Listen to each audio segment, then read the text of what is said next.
PSCB 12th math यानी कि +2 के मैथ के पंजाब बोर्ड के जो विद्यार्थी हैं, ये वीडियो उन्हीं के लिए है। जैसा कि पिछली वीडियो में हमने आपको बताया था कि अब हम मैट्रिक्स एंड डिटर्मिनेंट्स से शुरू करेंगे। तो सितंबर में फाइनल्स में, अगर फाइनल्स की बात करें तो मैट्रिक्स एंड डिटर्मिनेंट्स में से आपको 15 नंबर का काम आएगा। तो सितंबर में तो 20-25 नंबर का काम आपको आ सकता है। तो सबसे पहले हम इंट्रोडक्शन देख लेते हैं, यानी कि अब हम कर क्या रहे हैं, हम मैट्रिक्स कर रहे हैं, हम इसका बेसिक्स कर रहे हैं, हम 3.1 कर देंगे। एनसीईआरटी के हिसाब से ये हमारा पहला चैप्टर है और ये वीडियो पीएससीबी स्पेसिफिक है, यानी कि पंजाब बोर्ड के पीवाईक्यूज, पंजाब बोर्ड के जो क्वेश्चन पेपर हैं उन्हीं के हिसाब से बात की जाएगी इस वीडियो में और उसी लेवल का आपको काम करवाया जाएगा। लेवल तो अच्छा ही है हमारा और अच्छा करने की कोशिश करेंगे। तो सबसे पहले इंट्रोडक्शन। तो इंट्रोडक्शन इसकी कुछ इस तरह से है कि ये मैथ की ये जो ब्रांच है मैट्रिक्स, ये बाकी ब्रांचेस में तो काम आती है, जैसे कि एस्ट्रोफिजिक्स, नॉर्मल फिजिक्स, इंजीनियरिंग या बाकी डेटा साइंस जैसे जो ब्रांचेस हैं उनमें तो ये काम आती है। ये आप आगे देखोगे, मतलब अपनी आने वाली क्लासेस में। अब जो समझना जरूरी है मैट्रिक्स के लिए, वैसे आपको पता होगा, इस ब्रैकेट में लिखेंगे एलिमेंट्स होंगे। बस ये है क्या, ये डेटा को अरेंज करने के लिए यूज की जाती है, डेटा के लिए मेनली। कि जैसे कि मान लीजिए हमारे पास फर्स्ट ईयर के स्टूडेंट्स हैं, सेकंड ईयर के स्टूडेंट्स हैं या थर्ड ईयर के स्टूडेंट्स हैं। मान लीजिए हमारे पास ग्रेजुएशन का मतलब BSc first year, second year, third year के स्टूडेंट हैं। यहाँ पर हम लिख देते हैं बॉयज, यहाँ पर हम लिख देते हैं गर्ल्स। तो यहाँ पर मान लीजिए 70 लड़के हैं और 60 लड़कियां हैं। यहाँ पर मान लीजिए 50 लड़के हैं और 45 लड़कियां हैं। यहाँ पर मान लीजिए कि 45 लड़के हैं और 40 लड़कियां हैं। तो ये हमारे पास डेटा है एक तरीके से। अगर देखिए 3 तरीके से लिख सकते थे कि फर्स्ट ईयर में 70 लड़के हैं और 60 लड़कियां हैं, सेकंड ईयर में 50 लड़के हैं, 45 लड़कियां हैं, थर्ड ईयर में 45 लड़के हैं, 40 लड़कियां हैं। तो ऐसे लिख सकते थे। तो मतलब 3 लाइंस आती है। उसके बाद ये टेबुलर फॉर्म आ गया। इसको भी और ज्यादा अगर हम छोटा करें तो इस ब्रैकेट में हम ऐसा लिख देते हैं, ठीक है। तो ये जो हमने लिखा है, ये जो हमने किया है अभी, इसी को हम क्या बोलते हैं, एक मैट्रिक्स बोलते हैं। यानी कि डेटा को रोज और कॉलम्स की फॉर्म में अरेंज करना। ये डेटा नंबर्स के रूप में हो सकता है और ये फंक्शंस के रूप में भी हो सकता है। मतलब यहाँ पर कोई नंबर भी आ सकता है और यहाँ पर कोई फंक्शन भी आ सकता है। तो यानी कि बस डेटा को अरेंज करने का एक मेथड है, एक तरीका है जिससे कि हमारा काम आसान होता है, मैट्रिक्स। अब मैट्रिक्स को, जैसे कि मान लीजिए ये मैंने एक मैट्रिक्स लिखी है। अगर हम किसी भी मैट्रिक्स को डिनोट करेंगे तो हम हमेशा कैपिटल लेटर से डिनोट करेंगे, यानी कि capital A, capital B, capital C. इसके अंदर स्मॉल अल्फाबेट्स आ सकते हैं, छोटे, जैसे कि मान लीजिए ए, बी, सी, डी, ई, एफ, ये सारी चीजें, ठीक है। जैसे 1 2 3, 3 2 1। तो ये 2 मैट्रिसेस हैं हमारे पास। अब इनका ऑर्डर देखा जाएगा। अब इसका ऑर्डर क्या है, इसमें 2 तो रोज हैं। अब देखो आप, ये जो लाइन जाएगी इस तरह से, ठीक है। यानी कि सबसे पहले इंट्रोडक्शन और जो डेफिनेशन थी मैट्रिक्स की वो हमने देख ली कि मैट्रिक्स होती क्या है। डेटा को अरेंज करने के लिए हम मैट्रिक्स को यूज करते हैं। इसके बाद ये जो हॉरिजॉन्टल लाइन होती है जो ऐसे जाती है, इसे हम बोलते हैं रो। ये है हमारे पास रो। और ये जो ऐसे जाएगी लाइन हमारी, इसे हम बोलेंगे कॉलम, ठीक है। मुझे उम्मीद है कि आपको समझ आई होगी। तो अगर आप देखिए, अगर हम ऐसे लिखते, एक बड़ी मैट्रिक्स बनाते हैं, जैसे कि ये मान लीजिए कोई मैट्रिक्स है, तो इसमें ये पहली रो है तो इसे हम लिख देंगे R1। ये दूसरी रो है तो इसे हम लिख देंगे R2। ये तीसरी रो है तो इसे हम लिख देंगे R3। तो इस तरह से हमारे पास 3 रोज आ चुकी हैं। और ये मान लीजिए पहली कॉलम है हमारी, इसे C1 लिख देंगे। ये दूसरी कॉलम है, इसे C2 लिख देंगे। ये तीसरी कॉलम है तो इसे क्या कर देंगे, C3 लिख देंगे। अब रोज का और कॉलम्स का भी हमें पता चल गया। तो रोज इनटू कॉलम्स ही जो है वो एक मैट्रिक्स का ऑर्डर होता है। यानी कि अगर हम यहाँ पर लिखते हैं number of rose into number of columns, तो ये क्या बन जाता, ये बन जाता ऑर्डर। तो नंबर ऑफ रोज को हम m से डिनोट करते हैं और नंबर ऑफ कॉलम्स को हम n से डिनोट करते हैं। तो हमारे पास ये जो चीज आई है, ऑर्डर ऑफ अ मैट्रिक्स, तो ये क्या होगा, ये होगा हमारा हमेशा m/n। ये m इंटू n है, पर हम इसे जब भी पढ़ेंगे तो हम बोलेंगे m/n, या आप नॉर्मली mn भी कई बार बोल सकते हो, या कई बार लिखा जाता है नॉर्मली mn। अब देखो इसमें कितनी रोज है, 1 रो, 2, 3 रोज है, तो 3/n। 1 2 2 कॉलम्स है, ये 3x2 है पर इसे 3/2 बोला जाएगा, तो ये इसका ऑर्डर है। ये एक और चीज बताता है, ये टोटल नंबर ऑफ एलिमेंट्स भी बताता है। जैसे कि मान लीजिए ये एक मैट्रिक्स है। अब कुछ और बेसिक सी बातें मैट्रिक्स के लिए, अगर आप किसी भी मैट्रिक्स को लिखोगे, जैसे मान लो आप मैट्रिक्स लिखोगे, जैसे मान लो आप मैट्रिक्स लिखोगे तो आप उसे capital A, capital B, capital C से लिखोगे। उसके बाद क्या है, अगर आप उसे लिखोगे तो उसे आप इस ब्रैकेट में लिख सकते हो, उसे आप इस ब्रैकेट में लिख सकते हो, उसे आप पहले ये ब्रैकेट यूज होती थी इसमें भी लिख सकते हो, और एक और ब्रैकेट है ये, इसमें भी आप एक मैट्रिक्स को लिख सकते हो। अब ना तो हम ज्यादातर ये यूज करते हैं और ना ही अब हम ज्यादातर ये यूज करते हैं, तो ये दोनों आपको बहुत कम देखने को मिलेंगे। तो ज्यादातर हम किसी भी मैट्रिक्स को ऐसे लिखेंगे। अब ये जो मैट्रिक्स के अंदर आए हैं वो है एलिमेंट्स ऑफ ए मैट्रिक्स, यानी कि ये मैट्रिक्स का एक एलिमेंट है, ये भी एक मैट्रिक्स का एलिमेंट है, ये भी एक मैट्रिक्स का एलिमेंट है।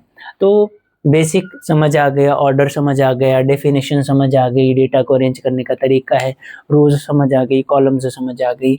लिखेंगे कैसे एक मैट्रिक्स को, कैपिटल लेटर, कैपिटल अल्फाबेट से ही लिखेंगे, capital A B C D P Q M N, इन्हीं से लिखेंगे। जो स्मॉल ए बी सी होंगे वो अंदर आ सकते हैं पर बाहर उससे डिनोट नहीं करेंगे। यहाँ पर हमेशा ऑर्डर लिखा जाएगा। ऑर्डर होता है m/n। m क्या था, नंबर ऑफ रोज, n क्या था, नंबर ऑफ कॉलम्स। रोज हमेशा पहले लिखी जाएंगी, कॉलम्स हमेशा बाद में लिखी जाएंगी। जो ऐसे जाने वाली लाइंस थी, यानी कि जो ये लाइंस थी ये रोज थी, और जो ये ऐसे जाने वाली लाइंस थी ये कॉलम्स थी। हॉरिजॉन्टल लाइंस रोज और वर्टिकल लाइंस कॉलम्स। तो ये एक तरह से थोड़ा सा बेसिक हुआ है। अब आगे हम और बात करते हैं इसके बारे में। बेसिक बातें तो कर ली, अब आगे देखते हैं कि ये जैसे मान लीजिए कोई मैट्रिक्स है ए, तो अब ये है, जैसे मैं एक बार लिख दूं, तो मान लीजिए ये हमारे पास एक मैट्रिक्स है। तो ये हमें समझ आ गया, ये फर्स्ट रो है, ये सेकंड रो है, ये थर्ड रो है, ये फर्स्ट कॉलम है, ये सेकंड कॉलम है, ये थर्ड कॉलम है। और इसका जो ऑर्डर लिखा जाएगा वो m/n लिखा जाएगा। m क्या था, नंबर ऑफ रोज, कितनी रोज हैं 3। n क्या था, नंबर ऑफ कॉलम्स, कितनी कॉलम्स है 3। तो 3/3 इसका जो है ऑर्डर बन गया। अब ऐसी कोई मैट्रिक्स आए आपके सामने जिसका ऑर्डर 3/3 हो, 2/2 हो, 1/1 हो, 4/4 हो, तो इसे मैट्रिक्स ऑफ ऑर्डर n भी बोला जाता है। ऑर्डर n, ऑर्डर n है इसका। मतलब अगर ये 3/3 की है तो आप बोल सकते हो ये थर्ड ऑर्डर की मैट्रिक्स है या ये ऑर्डर 3 की मैट्रिक्स है। ठीक है, आप नॉर्मली क्या बोल सकते हो, ये थर्ड ऑर्डर की मैट्रिक्स है। अगर 2/2 होता तो आप क्या बोलते, सेकंड ऑर्डर की मैट्रिक्स है, या ऑर्डर 3 की मैट्रिक्स है, ऑर्डर 2 की मैट्रिक्स है, ऑर्डर 4 की मैट्रिक्स है, स्क्वायर के केस में। यहाँ पर कैपिटल ब्रैकेट्स ये या वो, ये भी समझ आ गया। दूसरा था कि एक जो मैट्रिक्स है, नोटेशन होती है हर चीज की। जैसे कि मान लो अगर हम एक क्वाड्रेटिक इक्वेशन लिखते तो उसे हम लिखते हैं ax² + bx + c = 0। तो हर एक क्वाड्रेटिक इक्वेशन जो है वो इस रूप में लिखी जाएगी। इसी तरह से अगर हम देखेंगे, इसी तरह से अगर हम देखेंगे कि अगर एक मैट्रिक्स की कोई नोटेशन हो, जैसे ये है, एक स्ट्रेट लाइन की नोटेशन होती है, जैसे ax + by + c = 0, ये उसकी स्टैंडर्ड इक्वेशन है। तो ऐसे ही अगर हम एक मैट्रिक्स को कभी लिखेंगे तो उसे ऐसा लिखा जाएगा a = aij, यहाँ पर उसका ऑर्डर आ जाएगा। अब ये aij क्या है, ये aij मैट्रिक्स के हर एक एलिमेंट को रिप्रेजेंट कर रहा है।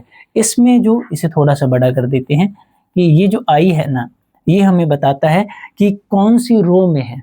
ठीक है, कि कौन सी रो में है, nth रो है। ठीक है, ये हमें बताता है कि कौन सी कॉलम में है। जैसे कि हमारे पास जब हम कोऑर्डिनेट ज्योमेट्री करते थे, ज्योमेट्री में नॉर्मली होता था ना कि मान लीजिए ये x एक्सिस है, यहाँ पर x1 है, x2 है, x3 है, x4 है, यहाँ पर मान लीजिए y1 है। इस पॉइंट देखो तो पहले x लिखा जाता है तो 1 1 लिखा जाएगा। अब यहाँ पर x2 है तो 2 1 2 1 लिखा जाएगा। यहाँ पर x3 है तो 3 1 ऐसे लिखा जाएगा। यहाँ पर x4 है तो 4 1 ऐसे लिखा जाएगा। तो ये जो पॉइंट्स हैं ये क्या बता रहे हैं, ये पोजीशन बता रहे हैं एक तरीके से। पर एक चीज देखिए इसमें, अगर आप इसे एक रो मानोगे तो इसमें एक चीज फिक्स हो गई कि ये एक एलिमेंट जो है वो फिक्स हो गया। ठीक है, इसी तरह से अगर ऐसे बनाते तो भी एक एलिमेंट जो है वो फिक्स होता। अगर आपको इससे समझ नहीं आई तो कोई बात नहीं, ये ज्यादा एक्स्ट्रा डिटेल के लिए बता रहा था, आपको नॉर्मली समझ आ जाएगी। जैसे देखिए कि एक ए मैट्रिक्स है और उसका ऑर्डर है 3/3। तो m/n तो आपको समझ आ गया 3/3। 3/3 के लिए इसे हम कैसे लिखेंगे, यहाँ पर जो एलिमेंट होगा उसे लिखा जाएगा a11। 11 का क्या मतलब है कि फर्स्ट रो है और फर्स्ट कॉलम है।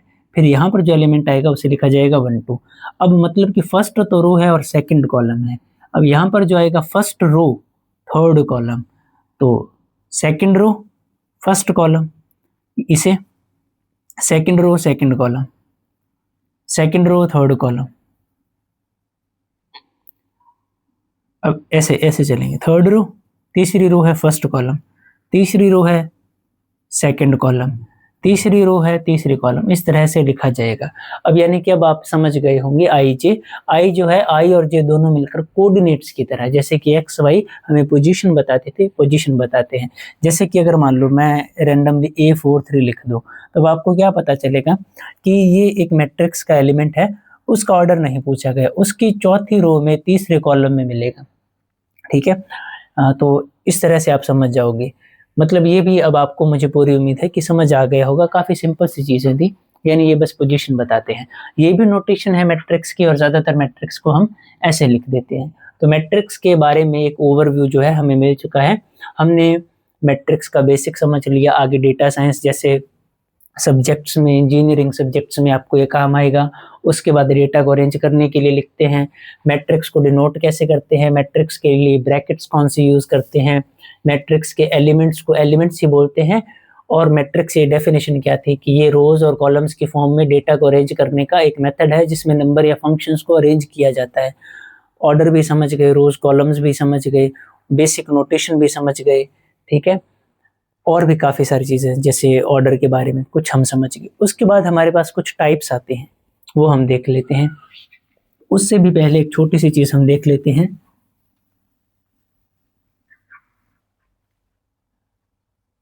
अब आप देखिए, जैसे ये एक मैट्रिक्स है। अब आप बताइए कि इसका ऑर्डर क्या हो सकता है। मान लीजिए मैं इसे ए से डिनोट कर रहा हूँ, तो इसका ऑर्डर हो सकता है एक रो, दूसरी रो, एक कॉलम, दूसरी कॉलम, तीसरी कॉलम, रो इंटू कॉलम, यानी कि 2/3 इसका ऑर्डर होगा। अब आप इसका ऑर्डर बताइए। ठीक है, अब इसमें एक, दो, तीन रोज है और दो कॉलम्स है, तो 3/2 इसका ऑर्डर होगा। अब देखिए इसका ऑर्डर बताने की कोशिश कीजिए। अब इसमें सिर्फ एक ही रो है और एक, दो, तीन कॉलम्स है। रो देखिए सिर्फ एक ही है इसमें, 1/3। ठीक है, तो इसमें ये भी आपको समझ आ गया कि एक ही रो थी और तीन कॉलम्स थी। अगर मैं इसके बारे में पूछूं आपको कि ये बताइए, अब देखिए एक, दो, तीन रोज आ चुकी हैं और सिर्फ एक ही कॉलम है। रोज पहले लिखेंगे 3/1। ये काफी सिंपल है, दो रोज थी, ये वाली लाइंस रोज होती हैं, इन्हें पहले लिखेंगे। तीन रोज थी लिख दिया, एक ही रो थी लिख दिया, तीन रोज थी लिख दिया। अब मान लीजिए ये लिखा, अगर इसका ऑर्डर कितना है, तो 2/2, क्योंकि दो ही रोज है और दो ही कॉलम्स हैं। अगर ये लिखा जाए,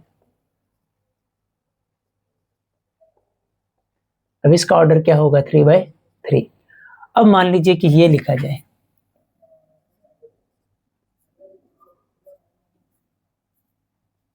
ठीक है, इसका ऑर्डर भी क्या होगा, 3/3। होप आप ये समझ चुके हैं। इसके बाद ये मैट्रिक्स, बोर मत होइए, हम एक तरह से टाइप ही देख रहे हैं जिसके बारे में मैं आपको भी बताऊंगा। इसका ऑर्डर भी क्या होगा, 3/3। अब मान लीजिए कि ये एक मैट्रिक्स है जिसके सारे एलिमेंट्स क्या है, 0। इसका ऑर्डर भी क्या होगा, 2/2। अब है क्या हमारे पास कि ये जो मैट्रिक्स आप देख रहे हो जिसमें रोज और कॉलम्स बराबर नहीं है, ये भी एक मैट्रिक्स है जिसमें रोज और कॉलम्स बराबर नहीं है। ऐसी मैट्रिक्स को हम बोलते हैं रेक्टेंगुलर मैट्रिक्स। रेक्टेंगुलर मैट्रिक्स या मैट्रिसेस लिख सकते हो आप। तो हम एक तरह से क्या देख रहे हैं, टाइप्स ही देख रहे हैं। ऑर्डर तो हमने कर लिया अच्छे से। अब ये जो आप मैट्रिक्स देख रहे हो इसमें सिर्फ एक ही रो है, तो एक ही रो होने के कारण इसको हम क्या बोलते हैं, रो मैट्रिक्स। ठीक है, और नॉर्मली अगर आप इसका ऑर्डर देखोगे तो हमेशा 1/n ही आएगा, क्योंकि हमेशा एक रो होने के कारण m की वैल्यू जो है वो 1 रहेगी। और ये जो हम देख रहे हैं इसमें एक ही कॉलम है, इसीलिए हम इसे क्या बोलते हैं, एक कॉलम मैट्रिक्स। ये एक कॉलम मैट्रिक्स है और इसका ऑर्डर क्या होगा,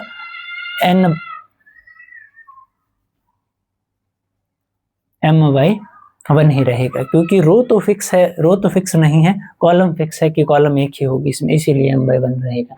अब ये और ये और ये और ये तीनों ही क्या है, स्क्वायर मैट्रिक्स है, क्योंकि स्क्वायर मैट्रिक्स में क्या होता है कि रोज और कॉलम्स जो है वो बराबर होती है एक स्क्वायर के साइड्स की तरह।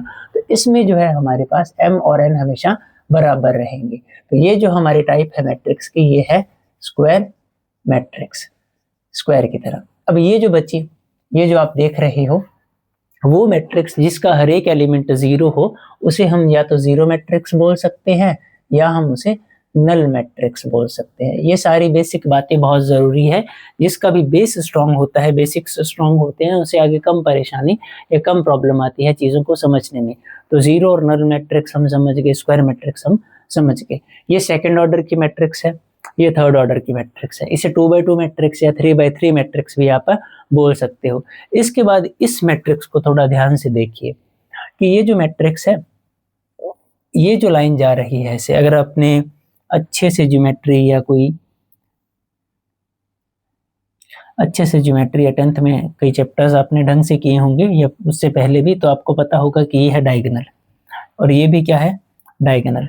पर ये वाली जो डायगोनल थी ना, इस डायगोनल को हम बोलते हैं मेन डायगोनल, प्राइमरी डायगोनल या प्रिंसिपल डायगोनल। तो इस डायगोनल में जो एलिमेंट्स आ रहे हैं, मतलब ये वाली डायगोनल, बस ऊपर से नीचे जाने वाली ये वाली डायगोनल, लेफ्ट टू राइट जाने वाली डायगोनल, इस डायगोनल को हम क्या बोलते हैं, मेन डायगोनल बोल सकते हैं, प्रिंसिपल डायगोनल बोल सकते हैं, हम प्राइमरी डायगोनल भी बोल सकते हैं। अब जो दूसरी बन रही है उसे हम सेकेंडरी बोलेंगे, जो दूसरी डायगोनल बन रही है उसे हम क्या बोलेंगे, सेकेंडरी डायगोनल। तो एक ऐसी मैट्रिक्स, एक ऐसी स्क्वायर मैट्रिक्स, काफी ध्यान से सुनने वाली चीज है, एक ऐसी स्क्वायर मैट्रिक्स जिसमें डायगोनल एलिमेंट्स नॉन जीरो, ये एलिमेंट्स जो डायगोनल में है ये जीरो नहीं है, डायगोनल एलिमेंट्स नॉन जीरो हो। और जो नॉन डायगोनल एलिमेंट्स, अब ये एलिमेंट्स जो आप देख रहे हो ये डायगोनल में नहीं है, तो नॉन डायगोनल एलिमेंट्स, नॉन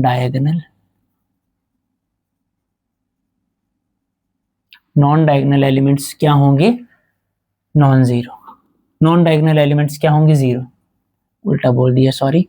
सो ये आपको समझ आ गया। जो एलिमेंट्स डायगोनल में है, ठीक है, वो नॉन जीरो है, जीरो नहीं है, और जो डायगोनल के बाहर है वो सारे जीरो है। ऐसी हर एक मैट्रिक्स को बोला जाता है डायगोनल मैट्रिक्स। सो अब आपको ये भी अच्छे से समझ आ गई होगी कि डायगोनल मैट्रिक्स क्या है। एक एक्स्ट्रा बात आप चाहो तो लिख सकते हो, एक डायगोनल मैट्रिक्स के ये जो डायगोनल एलिमेंट्स हैं इनके सम को ट्रेस भी बोला जाता है, TRACE, ट्रेस। और अगर इन्हें लिखा जाए तो इन्हें लिखा कैसे जाएगा, आप इसे DIAG ऐसे लिखकर ब्रैकेट शुरू कर दो, x1 x2 x3, तो ये आपके पास जो है बन जाएगी। चाहो तो आप कॉमास लगा सकते हो यहाँ। तो डायगोनल मैट्रिक्स को रिप्रेजेंट करने के लिए ऐसे भी लिखा जाता है। आप चाहो तो ये याद रखो, वरना इसकी ज़रूरत हमें कम ही पड़ती है।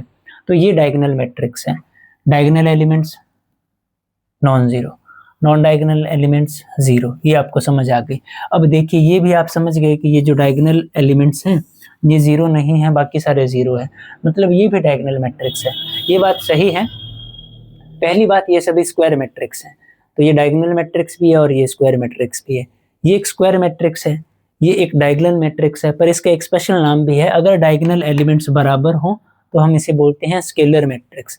इसका नाम क्या है, स्केलर मैट्रिक्स। अब इसमें खासियत क्या है कि जो डायगोनल एलिमेंट्स होंगे वो हमेशा क्या रहेंगे, इक्वल रहेंगे। जैसे 2 2 2, 3 3 3, 4 4 4, कोई भी नंबर जो है वो सेम रहेगा बस, तो इसे हम स्केलर मैट्रिक्स बोलेंगे। अगर पूछा जाए कि एक स्केलर है, हाँ। अगर पूछा जाए कि एक डायगोनल है, हाँ। पूछा जाए कि क्या ये एक स्क्वायर मैट्रिक्स है, हाँ, तो यही ऑप्शंस रहेंगे। इसमें पूछा जाए कि क्या ये एक स्क्वायर मैट्रिक्स है, हाँ ये एक स्क्वायर मैट्रिक्स है। क्या ये एक डायगोनल मैट्रिक्स है, हाँ ये एक डायगोनल मैट्रिक्स है। क्या ये एक स्केलर मैट्रिक्स है, नहीं ये एक स्केलर मैट्रिक्स नहीं है, क्योंकि एलिमेंट्स बराबर नहीं है। अब एक लास्ट कैटेगरी बन गई 1 0 0 1, ये तो बहुत ही ज़्यादा हमें यूज़ करनी पड़ती है। तो अब इसमें आप देखिए ध्यान से कि ये जो डायगोनल एलिमेंट्स हैं ये ज़ीरो नहीं है, ये बराबर भी हैं और बाकी सारे 0 है। तो ये एक स्क्वायर मैट्रिक्स भी है, ये एक डायगोनल मैट्रिक्स भी है, ये एक स्केलर मैट्रिक्स भी है। यानी कि ये पिछली तीनों कंडीशंस को सेटिस्फाई करती है, स्क्वायर भी है, डायगोनल भी है, स्केलर भी है। पर यूनिट यानी कि 1 होने के कारण इसे एक स्पेशल नाम दिया गया है, यूनिट मैट्रिक्स। ठीक है, यूनिट मैट्रिक्स। तो अगर हर एक एलिमेंट 1 1 1 होगा तो इसको हम क्या बोलेंगे, यूनिट मैट्रिक्स या आइडेंटिटी मैट्रिक्स। तो इस मैट्रिक्स को आइडेंटिटी मैट्रिक्स भी बोला जाता है और यूनिट मैट्रिक्स भी बोला जाता है। एक और बात जो आपको इसके लिए याद रखनी चाहिए वो ये है कि इसे आई से डिनोट किया जाता है, आई से। जैसे मैथ में जो वैल्यू 1 को मिलती है, जैसे मान लो कि 2 को 1 से गुना करवाएंगे, जैसे मान लो ये खाली स्पेस है, 2 को 1 से गुना करवाएंगे, क्या आ जाएगा 2।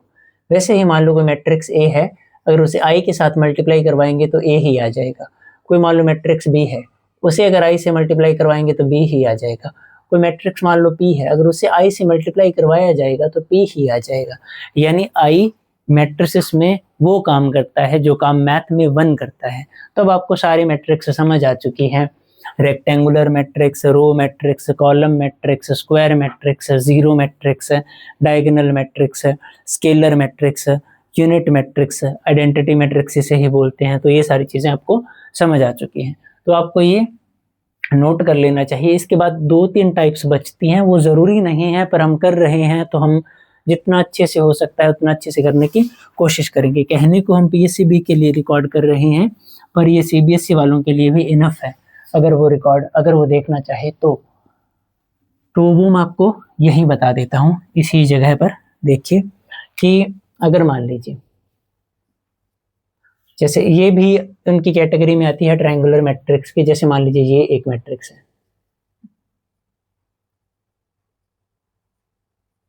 ठीक है, इसमें जो नीचे वाले एलिमेंट हैं वो जीरोस हैं और जो ऊपर वाले ट्रायंगल की फॉर्म में एलिमेंट्स हैं वो नॉन जीरोस हैं, मतलब वो जीरो नहीं है और ये जीरो है। इसे बोला जाता है upper triangular matrix, upper triangular matrix. इसी तरह से अगर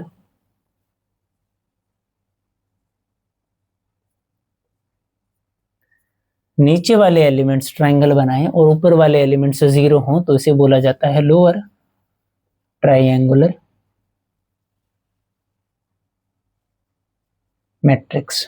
ठीक है, ये लोअर ट्रायंगुलर मैट्रिसेस। तो ये थी हमारे टाइप्स। अब हम बेसिक्स खत्म कर चुके हैं, हम टाइप्स खत्म कर चुके हैं और एक सिंगल चीज बचती है जिसे हम बोलते हैं इक्वालिटी ऑफ मैट्रिसेस। वो करने के बाद हम एग्जैक्टली एक्सरसाइज पर आ सकते हैं। अब हम बेसिक्स के लास्ट पर आ चुके हैं और ये है इक्वालिटी ऑफ मैट्रिसेस। ये चीजें आपको डिटर्मिनेंट के लास्ट तक काम आएंगी, इक्वालिटी ऑफ मैट्रिसेस। अब देखिए ये है क्या, ये काफी सिंपल है कि अगर मान लीजिए 2 मैट्रिक्स हैं, अगर उनका ऑर्डर सेम है तो उनके कोरिस्पॉन्डिंग एलिमेंट्स भी बराबर होंगे अगर वो इक्वल है तो। जैसे मान लीजिए ये एक मैट्रिक्स है एक्स वाई जेड डब्ल्यू और ये एक मैट्रिक्स है 2 3 4 1 ऐसे। तो ये 2 मैट्रिक्स हैं। अब इसका ऑर्डर भी देखिए 2/2 है और इसका ऑर्डर भी देखिए कि 2/2 है। तो ये 2 मैट्रिक्स हैं जो बराबर हैं, मतलब इनके बीच में इक्वल टू का साइन है और इनका ऑर्डर भी सेम है, तो इनके कोरिस्पॉन्डिंग एलिमेंट्स भी क्या रहेंगे, बराबर रहेंगे। ये है इक्वालिटी ऑफ मैट्रिसेस कि अगर 2 मैट्रिक्स, जैसे कि मान लीजिए एक मैट्रिक्स ए है और दूसरी मैट्रिक्स क्या है बी, अगर ये बराबर हों, इनके ऑर्डर्स भी क्या हों, बराबर होंगे, ऑर्डर्स तभी बराबर रखेंगे, तो इनके कोरिस्पॉन्डिंग एलिमेंट्स भी क्या रहेंगे, सेम रहेंगे। तो इस केस में आप क्या लिख सकते हो, बाय इक्वालिटी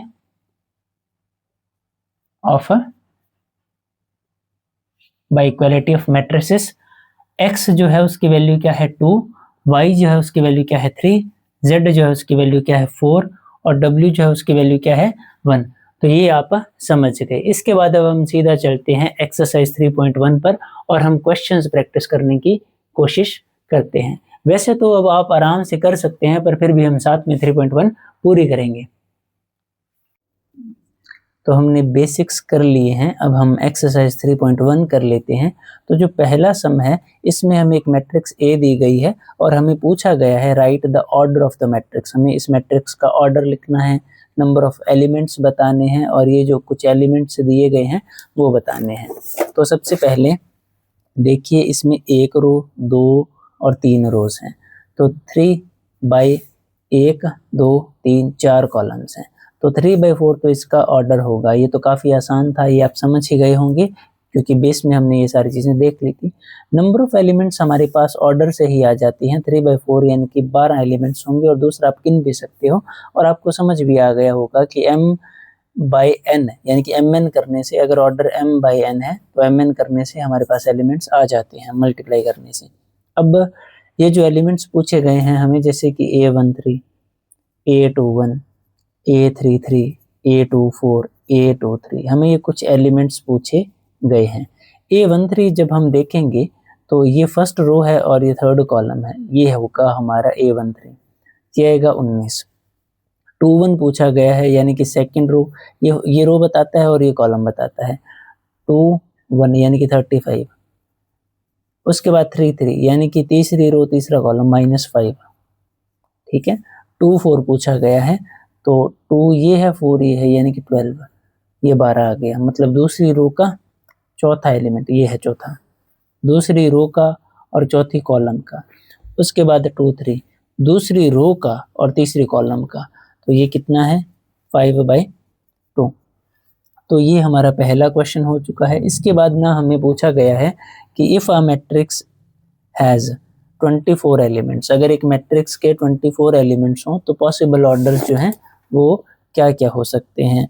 और अगर what if it has 13 elements, तो पॉसिबल ऑर्डर पूछे जा रहे हैं आपसे कि उसमें टोटल, जैसे ये बड़ी मैट्रिक्स है मान लीजिए, इसमें टोटल एलिमेंट्स मिलाएंगे तो 24 एलिमेंट्स निकलेंगे। अब उसके पॉसिबल ऑर्डर्स पूछे जा रहे हैं। तो ये एक रो मैट्रिक्स हो सकती है 1/24, 24/1 भी हो सकता है। एक कॉलम मैट्रिक्स भी हो सकती है, ये एक रो मैट्रिक्स भी हो सकती है, जैसे एक ही रो और एक ही कॉलम, ठीक है। एक ही रो इसमें 24 एलिमेंट्स आ गए, एक ही कॉलम इसमें 24 एलिमेंट्स आ गए। ऐसे भी हो सकती है 2 रोज और हर एक में 6 एलिमेंट हो, या 6 रोज और हर एक में 2 एलिमेंट्स हों। ऐसा भी आ सकता है कि आपको 24 एलिमेंट्स पूरे करने हैं। 3 और नहीं, मैंने गलत कर दिया, ये 24 एलिमेंट्स पूरे करने, तो ये पॉसिबल ऑर्डर हो सकता है। और ये हो सकता है 2/12, 12/2, एक ये पॉसिबल ऑर्डर हो सकता है। और पॉसिबल ऑर्डर हो सकता है हमारे पास 6, 4, 4, 6, ठीक है। 3, 8, 8, 3, 8/3। तो ये हमारे पास पॉसिबल ऑर्डर्स हो सकते हैं। अगर आपको इसे और अच्छे से करना हो, जैसे मैं आपको समझाऊं, जैसे मान लो आपको बोल दिया कि 12 एलिमेंट्स हैं, ठीक है। अब आप बताइए कि पॉसिबल ऑर्डर क्या हो सकते हैं। 1/12 हो सकता है, 12/1 हो सकता है। अब 2 पर चलिए, 2/6 हो सकता है, 6/2 हो सकता है। अब 3 पर चलिए, 3/4 हो सकता है, 4/3 हो सकता है। 4/4 पर ये इससे बड़ा नंबर आ जाएगा, तो इसके पॉसिबल ऑर्डर्स ये हो सकते हैं। अब इस हिसाब से 24 को दोबारा देखिए, तो 1/24 आ सकता है और 24/1 भी आ सकता है। 2/12 तो 12/2 भी आ सकता है, यानी 2/12 या 12/2 की मैट्रिक्स हो सकती है। 3/8 और 8/3 की मैट्रिक्स हो सकती है। और 4/6 तो 6/4 की भी मैट्रिक्स हो सकती है। अब अगर आप 5 पर गए तो 5/5 आएगा, ठीक है, वो 25 बन जाएगा, इससे बड़ा, यानी कि इसके अलावा और कोई पॉसिबल ऑर्डर नहीं बना रहे। अब हमें पूछा गया था 13 के लिए भी, तो 13 के लिए तो 1/13 और 13/1, ये 2 ही पॉसिबल ऑर्डर्स जो हैं वो बन रहे हैं। 24 एलिमेंट्स हैं तो ये पॉसिबल ऑर्डर्स हैं, अगर 13 एलिमेंट्स हैं तो ये पॉसिबल ऑर्डर्स हैं। उसके बाद कहा गया है कि 18 एलिमेंट्स हैं, अब उसके कितने पॉसिबल ऑर्डर हो सकते हैं तीसरे क्वेश्चन में, और 5 एलिमेंट हैं तो कितने पॉसिबल ऑर्डर हो सकते हैं। अब अगर आप देखिए कि अगर 18 एलिमेंट है तो 1/18, 18/1 ये हो सकता है। 2/9, 9/2 ये हो सकता है। 3 दोनों में 18 हो गया। 3/6, 6/3 ये हो सकता है। अब और कोई पॉसिबल ऑर्डर नहीं है, तो यही 6 पॉसिबल ऑर्डर इसमें हो सकते हैं। इसके बाद ये है कि हमारे पास जैसे 5 एलिमेंट्स हैं टोटल, तो 1/5 5/1, यही दो पॉसिबल ऑर्डर्स इसके बन रहे हैं। ऑड नंबर में आप देखोगे कि ऐसा ही होगा ज़्यादातर, जैसे 17 एलिमेंट्स बोल देते 17, तो 1/17 17/1 ही रहता। तो ये हो गए पहले। ये ज़्यादातर एक नंबर में पूछे जाते हैं, अगर आपसे पूछे जाएंगे तो ये बस समझ के लिए थे। अब जो हमारा चौथा सम है कंस्ट्रक्ट वाला, कंस्ट्रक्ट अ 2/2 मैट्रिक्स। अब जो मैट्रिक्स एंड डिटर्मिनेंट्स में से इकट्ठा एक साथ काम आता है, उसमें कई बार आपको 2 नंबर में ये जो कंस्ट्रक्ट वाले सम हैं ये देखने को मिल जाते हैं। सितंबर में भी ये आपको देखने को मिल सकते हैं, और एक इम्पॉर्टेंट है और ये आसान भी है। अब देखिए कहा गया है कि एक 2/2 मैट्रिक्स कंस्ट्रक्ट करनी है और उसे हम ऐसे लिखेंगे। मतलब ये तो नोटेशन है एक मैट्रिक्स को लिखने की, और उसके एलिमेंट्स कैसे होंगे इस तरह से। तो ये एक सांचे की तरह काम करेंगे, जैसे कि मान लीजिए ईंटों का सांचा होगा, उसमें मिट्टी डालेंगे, फिर उसे पलट देंगे, तो सांचे से जो शेप बाहर आएगी वो ईंट की शेप होगी। तो एक फ्रेम की तरह, तो ये चीज़ क्या है, बस एक फ्रेम की तरह काम कर रही है। आपको आई जैसे 1 1 लिखा तो 1 1 करके सॉल्व कर देंगे। अब मैं आपको करके दिखाता हूँ कि मैं किस तरह से आपको बता रहा हूँ। सबसे पहले कोई भी मैट्रिक्स है उसे हम लिखते कैसे हैं, A is equal to AIJ, और यहाँ पर उसका ऑर्डर होगा m/n, ये उसके एलिमेंट्स को रिप्रेजेंट कर रही है। तो ये एक मैट्रिक्स के नॉर्मल नोटेशन है। अब हमें कहा गया है कि 2/2 की एक मैट्रिक्स है, तो for a 2/2 matrix, for a 2/2 matrix,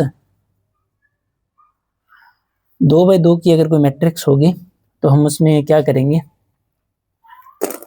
तो मैं पेन यूज कर लेता हूँ, क्या पता आपको सही से दिख रहा हो या ना दिख रहा हो। तो 2/2 की एक अगर मैट्रिक्स होगी ए, तो उसे कैसा लिखा जाएगा, A11 A12 A21 A22, इस तरह से उसके एलिमेंट्स को लिखा जाएगा। अब हमें गिवन क्या है कि AIJ जो है, फर्स्ट क्वेश्चन के लिए AIJ जो है वो क्या लिखा जाएगा, I प्लस जे की होल स्क्वायर, I प्लस जे की होल स्क्वायर बाई 2। तो अब आप देखिए कि A11 मतलब आपको ये एलिमेंट है, मतलब ये चारों एलिमेंट चाहिए 1 1। अब अगर आप यहाँ पर 1 + 1 पुट कर देंगे, 1 + 1 की स्क्वायर बाई 2, यानी कि 2 स्क्वायर बाई 2, यानी कि 4/2, यानी कि 2 आ गया।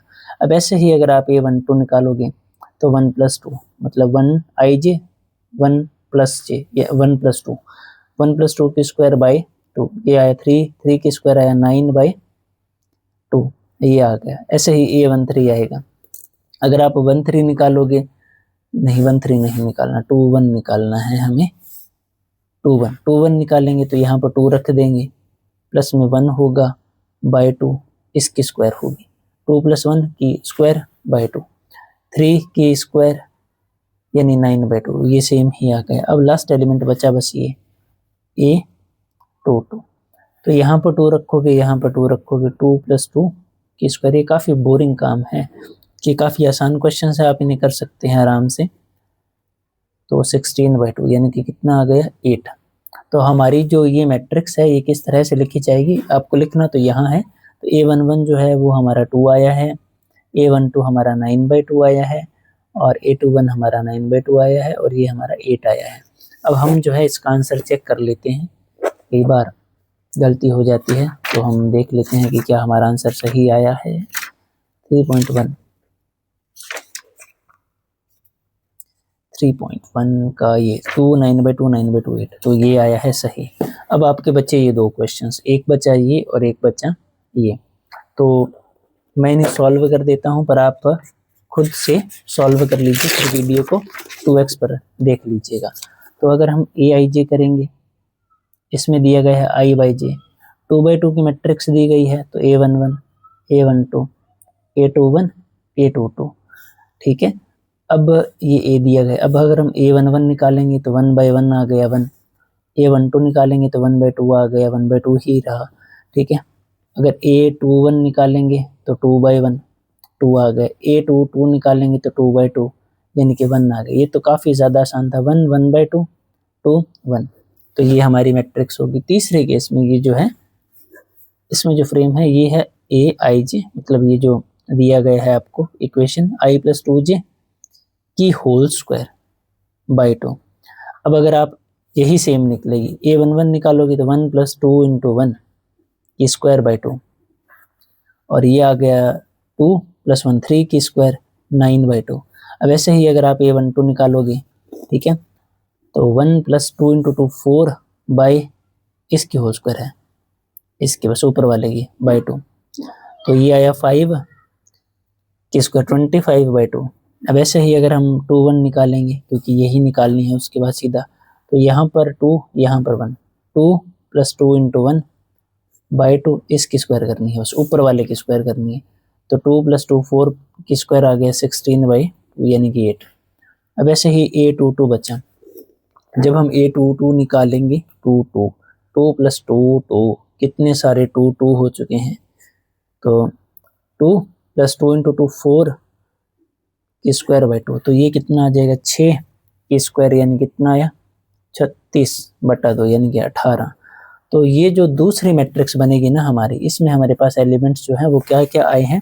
पहला एलिमेंट आया है 9/2, दूसरा एलिमेंट आया है 25/2, तीसरा एलिमेंट आया है 8 और उससे अगला एलिमेंट आया है 36/2 यानी 18। अब इसके इन दोनों के आंसर्स भी हम चेक कर लेते हैं कि क्या सही है।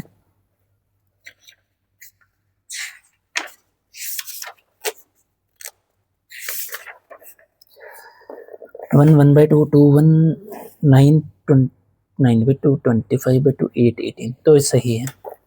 तो ये कंस्ट्रक्ट वाले सम थे। अब सिमिलरली ये जो 5वां क्वेश्चन है ये भी कंस्ट्रक्ट वाला ही है, ये दोनों ही। तो इसमें मैं आपको एक्सरसाइज पूरी करवा रहा हूँ, इसलिए मैं आपको एक करके दिखा देता हूँ।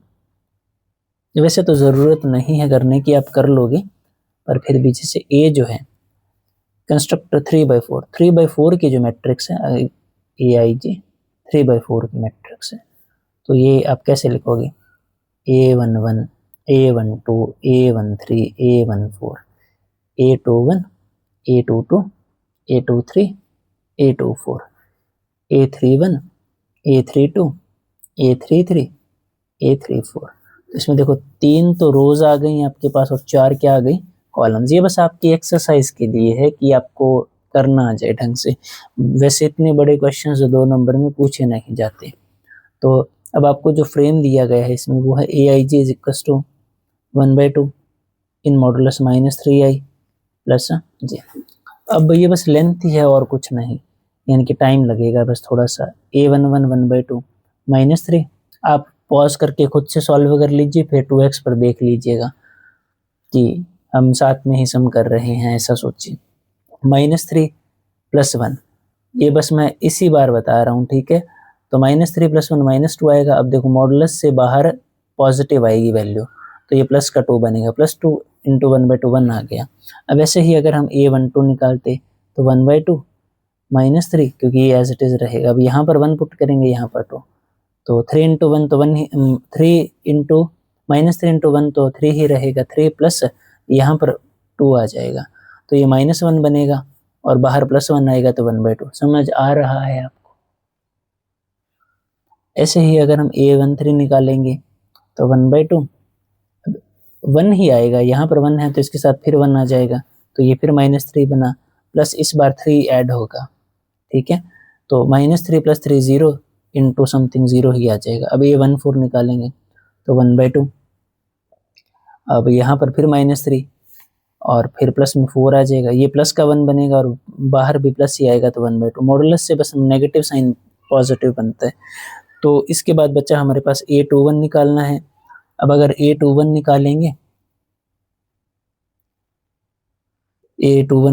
तो 1/2, ये बस लेंथ ही है थोड़ा। 1 मिनट रुकिए आप।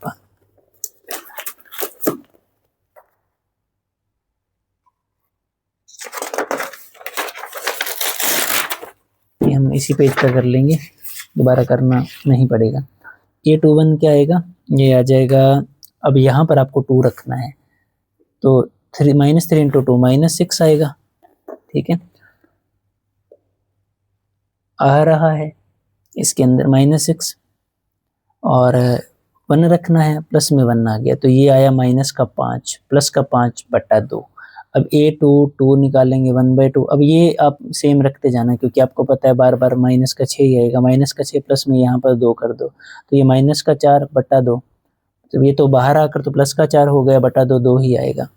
ऐसे ही अगर आप A23 निकालोगे तो 1/2 यहाँ पर तो -6 ही रहेगा, और क्योंकि ये बस इंक्रीज करता जा रहा है। देखो ये अब यहाँ पर 3 था तो यहाँ पर बस 3 आ जाएगा, प्लस में 3, तो 3/2 ही आएगा हमारे पास, क्योंकि नेगेटिव बाहर नहीं आएगा। ये 2 4 जो है वो क्या निकलेगा, 1/2। यहाँ पर तो फिर -6 ही रहेगा, प्लस में यहाँ पर 4 आ गया इस बार, तो -2 ये प्लस का 2 आया बाहर, 2/2 1 आ गया। तो इस तरह से 4 तो निकाल लिया, बचाइए।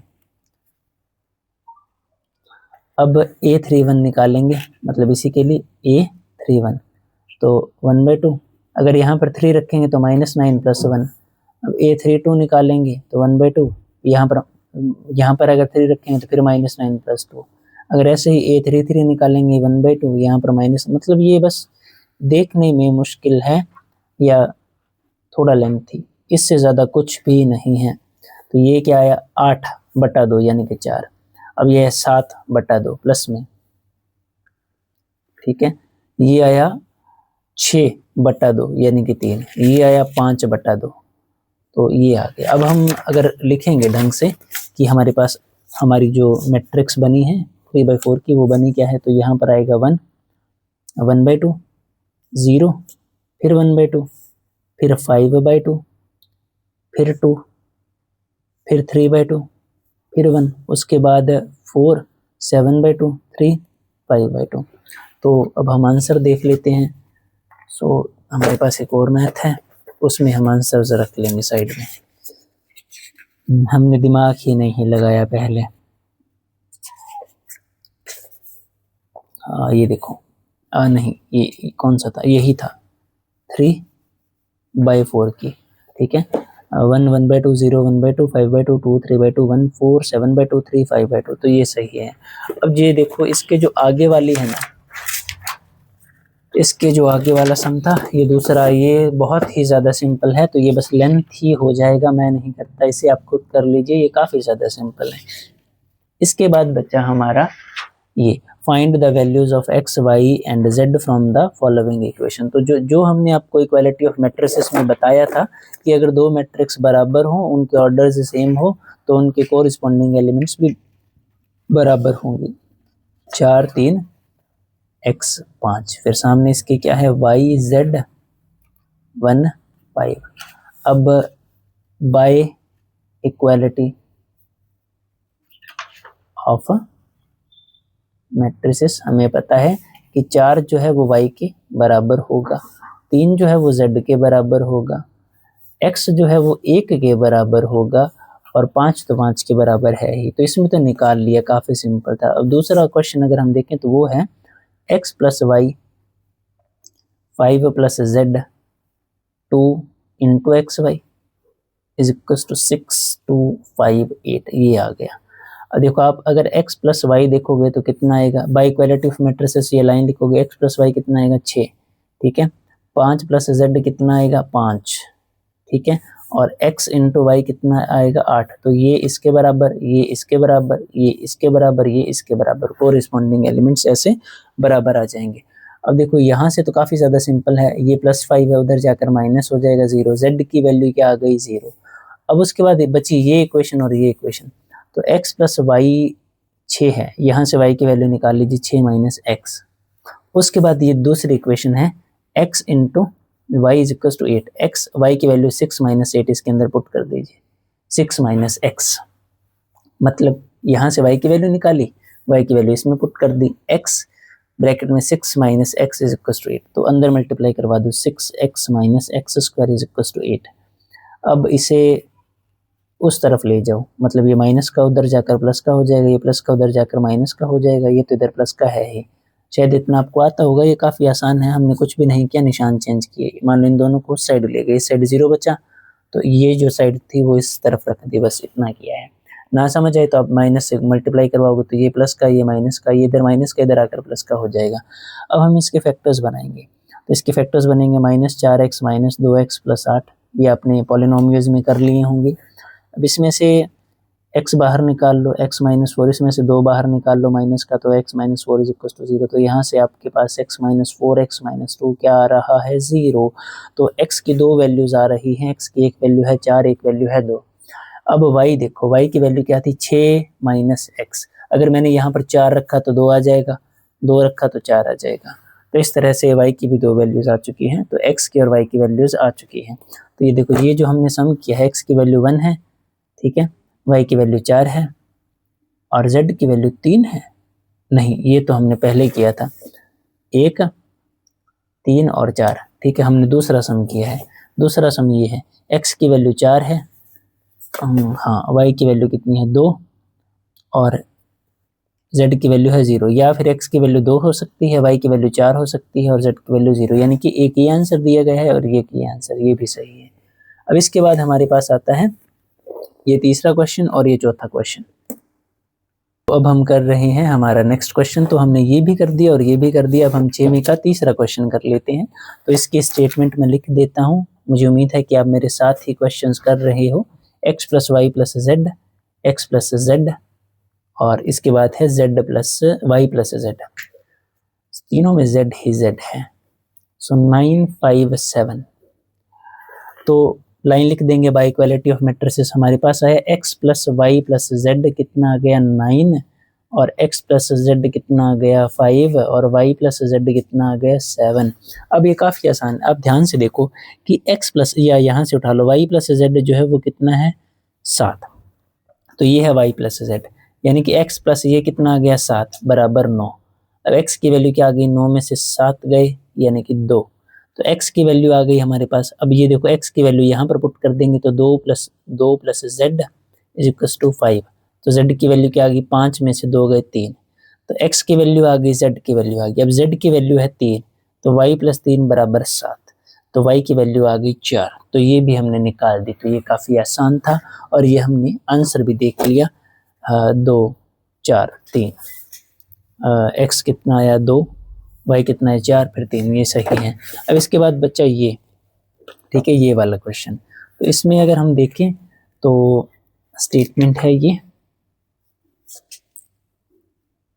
a minus B, 2a minus B, 2a plus C, 3c plus D, सामने है -1, 5, 0, 13। सो अब ये देखिए, ये बाय इक्वालिटी ऑफ मैट्रिसेस से आएगा a माइनस बी कितना आ जाएगा -1 और 2a प्लस सी कितना आ जाएगा 5 और ये 2a माइनस बी कितना आ जाएगा 0 और 3c प्लस डी कितना आ जाएगा 13। देख कर काफ़ी बड़ा लगता है पर सिंपल है। अब ये देखो, यहाँ से 2a माइनस बी की वैल्यू 0 है, तो यहाँ से 2a क्या आ गया b, तो b की वैल्यू आपके पास है 2a। ये देखो b की वैल्यू क्या है 2a, b की वैल्यू क्या है 2a, a माइनस b की जगह लिख दो 2a, क्योंकि b की वैल्यू क्या है 2a। शायद आपको समझ आ गया। a की जगह ये आप यहाँ भी लिख सकते हो, ये आगे करेंगे। चलो पहले ये इन दोनों को सॉल्व कर लेते हैं। तो b की जगह मैंने लिख दिया -2a, सामने है -1, a minus 2a minus a, सामने आया -1, ये कट गया, a आ गया 1। अगर a 1 है, यहाँ पर 1 पुट करेंगे तो b कितना आ जाएगा 2, तो a तो 1 आ गया और b कितना आ गया 2। आप चाहो तो इसे एलिमिनेशन मेथड से भी कर सकते हो, दोनों आसान ही होते हैं। अब देखो, यहाँ से अब आपके पास a की वैल्यू है 1, अगर a की वैल्यू 1 पुट कर दोगे तो 2 × 1 2 प्लस c कितना आ गया 5, c की वैल्यू आ गई 3, तो ये भी आपने निकाल लिया। अब c की वैल्यू है 3, 3 × 3 9 प्लस d क्या आएगा 13, तो d की वैल्यू आ जाएगी 13 - 9 यानी कि 4। तो अगर हम पीछे देखेंगे तो 1 2 3 4, 1 2 3 4, 4 ये हमारा सही है। तो 7 क्वेश्चंस हमने कर दिए, मतलब ये काफ़ी आसान है। आप ऐसा मान लीजिए कि हम एक साथ ही सम कर रहे हैं, बस आप वीडियो पॉज कर दो और फिर आंसर मिला लो। उसके बाद है कि ये 8th क्वेश्चन है, इसमें कहा गया है कि AIJ m/n एक स्क्वायर मैट्रिक्स है, ठीक है। स्क्वायर मैट्रिक्स के लिए मैंने आपको बेसिक्स में ही बता दिया था कि ये जितनी रोज होंगी उतनी ही कॉलम्स होनी चाहिए, यानी m/n जो है तो ये दोनों बराबर होनी चाहिए तभी होगा। तो ये जो सी ऑप्शन होगा यही हमारा सही ऑप्शन होगा, m = n। ये काफ़ी बार पूछा भी जा चुका है पहले।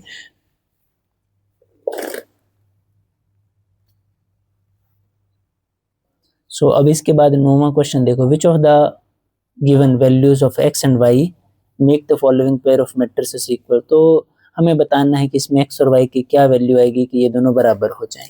तो पहले तो हम इन्हें बराबर रख लेते हैं, 3x + 7 Y plus 1, 5, 2 minus 3x is equals to 0, Y minus 2, 8 और 4। तो इन दोनों को बराबर 3x प्लस 7 जो है वो 0 आ गया, तो x की वैल्यू आएगी -7/3, -7/3। यहाँ पर तो x की एक भी वैल्यू नहीं है, -7/3।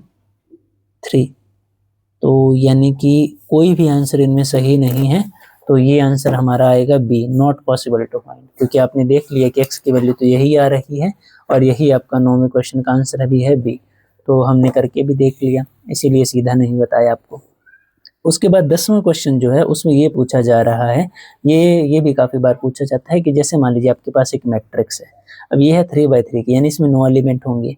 अब क्या है कि हर एक एलिमेंट जो है उसकी जगह पर या तो 0 आ सकता है या आ सकता है 1, ठीक है। तो अब यहाँ पर भी 2 एलिमेंट आ सकते हैं और यहाँ पर भी 2 एलिमेंट, दो ऐसे एलिमेंट्स आ सकते हैं। तो ये वैसे तो परमुटेशन और कॉम्बिनेशन से सॉल्व करते हैं, पर मैं आपके लिए आसान कर देता हूँ काम।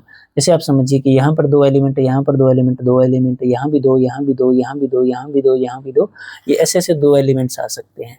तो आपको बस क्या कर देना है, 2 की पावर 9 कर देना है जितने होंगे, और ये आएगा 512, इसलिए आपका इसका आंसर क्या होगा 512। अब आपको मैं और अच्छे से समझाता हूँ। जैसे मान लीजिए हम स्टेटमेंट बदल देते हैं, ये तो इसमें एक ही था पर मैं आपको अपनी तरफ से अच्छे से बताता हूँ।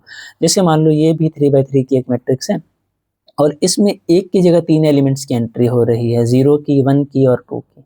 तो अब यहाँ पर क्या लिखा जाता, 3 3 3, मतलब 3 3 3 3 3 3 3 3 3 3 की पावर 9, तो ये आपका आंसर आ जाता है। ये मुझे पता नहीं है, आप निकाल कर देख लीजिए, मेरी कैलकुलेशंस पहले ही बहुत वीक है। उसके बाद मान लीजिए 2/2 की कोई मैट्रिक्स है, अब यहाँ भी 2 एलिमेंट्स आ सकते हैं। बोलने को तो ये 0 और 1 की एंट्री बोल सकते हैं, 1 और 2 की, 0 और 2 की। मान लीजिए 2 एंट्रीज हो रही हैं, तो यहाँ 2 एलिमेंट, यहाँ 2 एलिमेंट, यहाँ 2 एलिमेंट, ठीक है।